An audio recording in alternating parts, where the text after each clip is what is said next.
Okay, bismillahirrahmanirrahim. Assalamualaikum warahmatullahi wabarakatuh. Depan kita ada model yang sangat diminati ramai untuk kereta hatchback tapi laju gila. Macam kita ni lah. Untuk model ni A45S 4MATIC Plus. So datang dengan GT grill daripada AMG. Kemudian dah ada 360 camera. Untuk dia punya rim AMG sekali dengan caliper daripada AMG, besar gila. Kemudian daripada belakang kita tengok siap dengan exhaust muffler 4 biji dengan diffuser yang cukup handsome. Emblem A45S. Okey.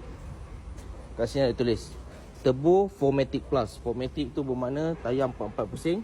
Kita tengok kat atas pula ni ada panoramic roof. Bismillah, kita buka, kita tengok full digital meter sekali dengan infotainment, HUD, flat bottom steering, full leather seat, semi bucket seat. Ni boleh dikatakan bucket seat lah. Okey, steering AMG, ada button untuk tukar mode sampai ke Sport Plus. Dekat door trim dia kita ada power seat, memory seat dan juga ventilated seat. Kereta memang cantik. Kalau ada yang berkenan, tak apa, jangan bazir masa.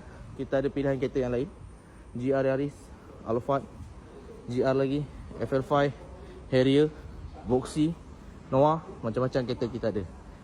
Okey, klik link di bio, jumpa saya untuk ambil kereta anda. Assalamualaikum warahmatullahi wabarakatuh.